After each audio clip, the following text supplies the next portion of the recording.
45 ans après son premier vol, l'oiseau blanc n'en finit pas de vouloir battre ses ailes. Le voici tracté depuis l'usine Lagardère au futur musée Aéroscopia, sur la commune de Blagnac, devant les bâtiments d'assemblage de l'Airbus A380. Ce Concorde ayant servi pour les essais en vol avait été affecté à la présidence de la République. Il a cessé de voler le 19 avril 1985.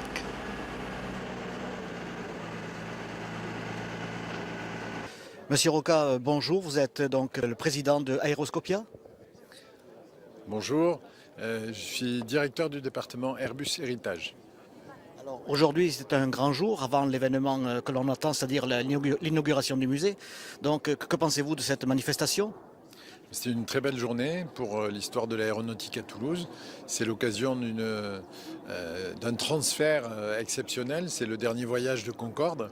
Et les ailes anciennes se sont beaucoup impliquées dans ce projet de musée, aux côtés d'Airbus et aux côtés d'autres associations comme l'Aérotech ou Virtuel ou d'autres encore. Donc c'est un travail qui vient couronner 30 ans d'efforts réalisés par Terre d'Envol pour concrétiser ce projet Aéroscopia, grâce notamment au concours de la mairie de Blagnac. Alors, serions-nous peut-être dans un certain décalage, puisque normalement ce musée aurait dû être inauguré dans le premier trimestre 2014, mais il semble qu'il y ait un certain retard. Vous savez, dans les programmes aéronautiques, il y a toujours un peu de retard, mais ce qui compte, c'est le résultat. Donc même si à cause d'un problème de toiture qui a été réglé depuis, le musée a pris un peu de retard dans son chantier, ça n'est pas grave, il sera ouvert à la fin de l'année et nous présenterons au public des machines absolument extraordinaires, c'est ce qui compte. Je peux vous dire que pour le moment, tout est en ordre pour qu'il soit ouvert à la fin de l'année et la société qui l'exploitera, la société Manatour, fait tout son possible avec la mairie de Blagnac pour que le calendrier soit tenu. Je ne pense pas qu'il y ait de problème majeur à l'avenir. Je vous remercie. Je vous en prie. L'émerveillement est toujours présent. Ici, sur sa terre natale, il pose encore fièrement. Il ne vole plus, certes, mais il roule, lui le dernier à se mouvoir encore, comme s'il refusait de se laisser enfermer une fois pour toutes.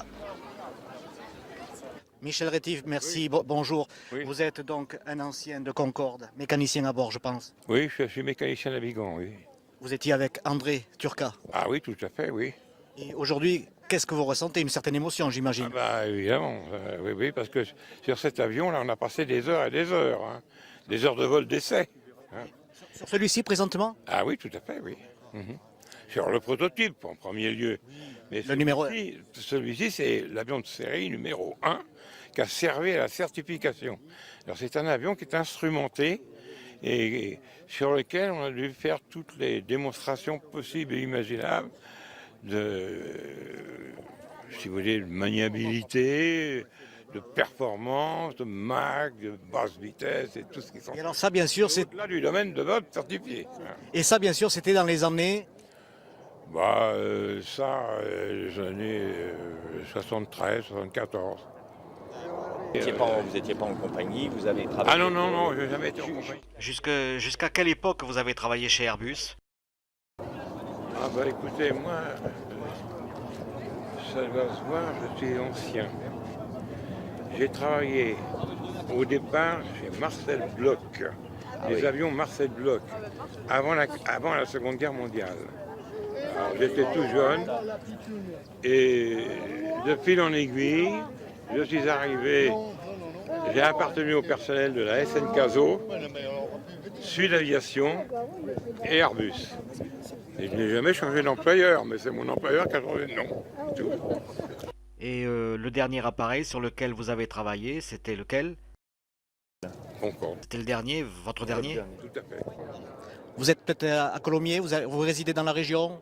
Oui, oui, j'habite à Cornebarieux, là, en bout de piste. En bout de piste. Alors je vois les avions passer là. Je vous remercie beaucoup.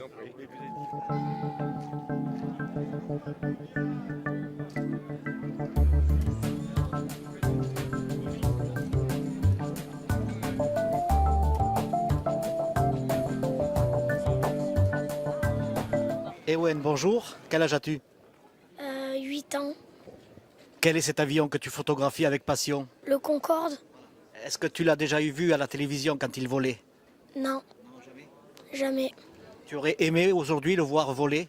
Oui. Tu sais, ce n'est plus possible. Il est en fin de vie, il est presque mort. Je sais. Enfin, il n'est pas tout à fait mort, tu vois, parce que tout le monde encore l'aime. Et puis il va rentrer dans un musée où tous les gens pourront venir l'admirer.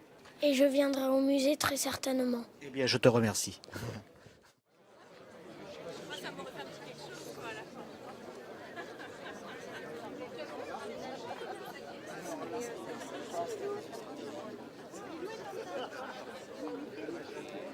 Bonjour, mesdemoiselles. Qu'est-ce qui vous a attiré? C'est peut-être le soleil, c'est peut-être autre chose? En fait, on travaille chez Airbus, on est alternante chez Airbus, voilà, au service communication, donc du coup, on était invités. Voilà. Vous avez été invité. Oui, voilà. Donc le service com aujourd'hui est un petit peu en vacances, on va dire. Je sais pas si c'est le bon mot, vacances, mais on prend du bon temps au soleil. Alors, derrière vous, un oiseau magnifique. Est-ce que vous avez eu le privilège déjà de le voir voler dans les airs? Non, pour ma part. Pas dans les airs. Non. Sachez bien sûr qu'à la fin de l'année ou peut-être un peu plus tard, vous aurez l'occasion de pouvoir visiter le Concorde dans le fameux musée Aéroscopia, puisque je vois que vous avez Aéroscopia. Hein, voilà. Donc vous viendrez le voir. Mais vous savez qu'avec la magie du cinéma, pendant que je vous parle là, on peut le voir voler dans les airs. Ah oui? On l'a au-dessus de nos têtes là? Oui. Éléonore. Maintenant, Léa et Valérie. Eh bien, merci à vous quatre. Merci à vous.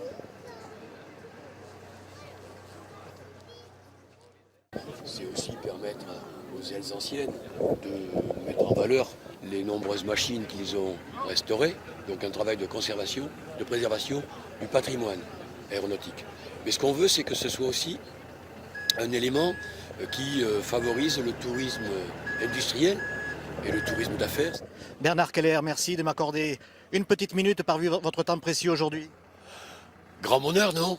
Ce ciel bleu, malgré la voie cassée, et la symbolique Concorde qui enfin rentre dans son musée, je crois que ça signe une attente que de nombreuses associations et que toute la communauté aéronautique attendait depuis plus de 30 ans. Je crois que ça, c'est très fort. Alors, il y a un an, presque jour pour jour, vous annonciez sur une chaîne concurrente que le musée serait ouvert premier trimestre 2014. Mais que se passe-t-il? Il y a un petit peu de retard là. Ah, hélas, on a eu un petit problème, même un gros problème cet été. L'entreprise qui était chargée d'assurer la couverture de ce musée a été mise en liquidation et il a fallu trouver une entreprise en capacité de faire le boulot tout en respectant les marchés publics. On a perdu 4 mois, hélas. Bon, mais enfin, tout est rentré dans l'ordre. Tout est rentré dans l'ordre, la preuve, et le plus bel ordre qui soit, c'est justement Concorde qui rentre dans ce musée. Eh bien, nous allons le suivre de ce pas. Merci, monsieur Keller. Avec grand plaisir.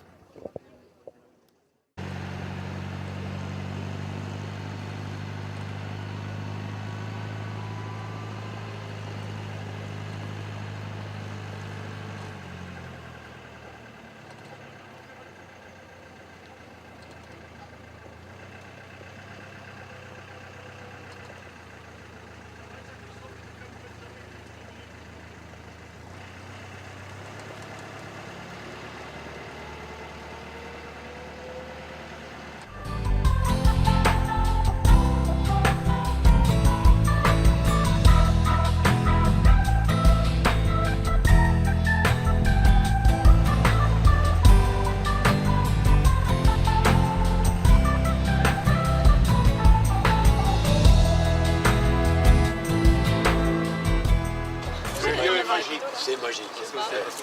C'est super. 2-1 pour les ailes anciennes, actualité. Aujourd'hui est encore un nouveau jour, puisque qu'est-ce qui se passe aujourd'hui, André Suzon? C'est un grand jour, un très très grand jour. On rentre dans le musée pour la première fois, et donc notre musée va être enfin réalisé. Enfin, il est sorti de terre. Là, vous êtes une équipe. Qui êtes-vous, en fait, grosso modo, en quelques mots? Vous, monsieur? Alors moi je suis un membre bénévole des ailes anciennes et je fais partie de l'équipe de restauration du Falcon 10. On est à peu près 7, on était 7 ou 8 et voilà. On est fiers que notre avion rentre le premier dans le musée. Enfin, après 30 ans de bataille, on a notre musée.